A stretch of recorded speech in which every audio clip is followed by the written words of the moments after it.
23 नवंबर 1996 की सुबह इथियोपिया की राजधानी अदीस अबाबा का बोले इंटरनेशनल एयरपोर्ट हमेशा की तरह व्यस्त था। गेट नंबर 4 पर इथियोपियन एयरलाइंस का बोइंग 767 खड़ा था।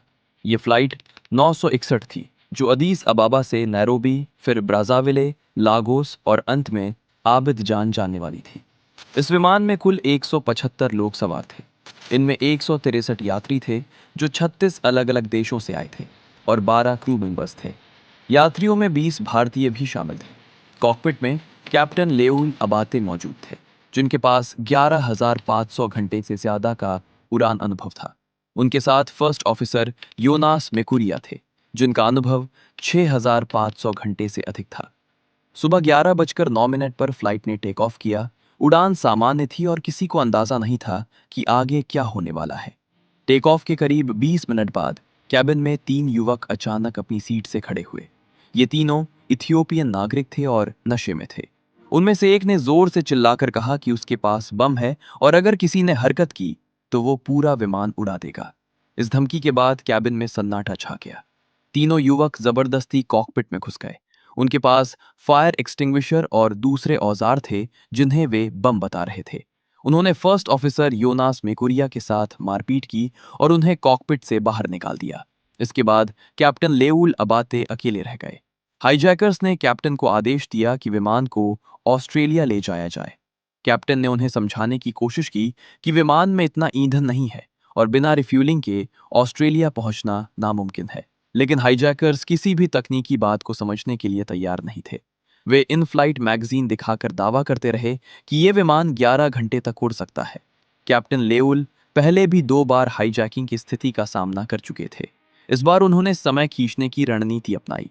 वो विमान को समुद्र के तट के साथ उड़ाते रहे और चुपचाप एयर ट्रैफिक कंट्रोल को संकेत भेजते रहे कि विमान हाईजैक हो चुका है और ईंधन सीमित है।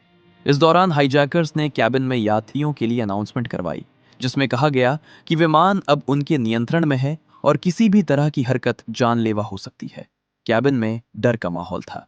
कई यात्री प्रार्थना कर रहे थे और बच्चे रो रहे थे। कुछ घंटों बाद विमान कोमोरोस आइलैंड्स के पास पहुंच गया। कैप्टन ने मोरोनी एयरपोर्ट के नजदीक चक्कर लगाने की कोशिश की, लेकिन तभी विमान का ईंधन खत्म हो गया। पहले दायां इंजन बंद हुआ और कुछ ही देर में बायां इंजन भी फेल हो गया। अब विमान बिना इंजन के ग्लाइड कर रहा था। कैप्टन ने यात्रियों को क्रैश लैंडिंग के लिए तैयार रहने का अनाउंसमेंट किया और ब्रेस पोजीशन लेने को कहा। इसी दौरान हाईजैकर्स ने माइक छीन लिया, जिससे कैबिन में और ज्यादा अफरा तफरी मच गई।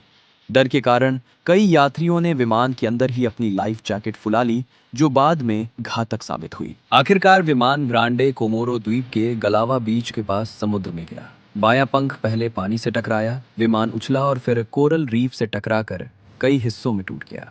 समुद्र तट पर मौजूद लोगों को पहले ये किसी एयर शो जैसा लगा, लेकिन कुछ ही पलों में उन्हें हादसे की गंभीरता समझ आ गई। स्थानीय नाविकों, स्कूबा डाइवर्स और डॉक्टरों ने तुरंत बचाव कार्य शुरू किया। इस दुर्घटना में 175 में से 125 लोगों की मौत हो गई, जिनमें तीनों हाईजैकर भी शामिल थे।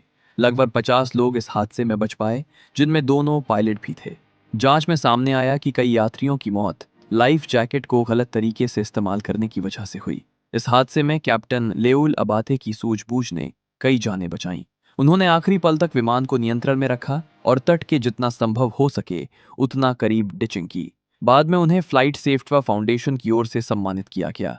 जांच में यह भी सामने आया कि तीनों हाईजैकर बेरोजगार युवक थे, जो उस समय के इथियोपिया में चल रही राजनीतिक अस्थिरता और आर्थिक हालात से परेशान होकर ऑस्ट्रेलिया में शरण लेना चाहते थे। लेकिन उनकी अज्ञानता और जिद ने इस भयानक त्रासदी को जन्म दिया।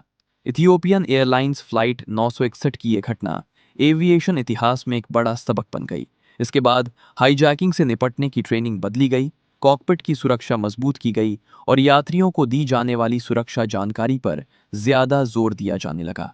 अगर आपको ये कहानी जानकारीपूर्ण लगी हो तो वीडियो को लाइक करें, शेयर करें और चैनल को सब्सक्राइब करें। अगली वीडियो में हम एक और सच्ची एविएशन कहानी के साथ मिलेंगे।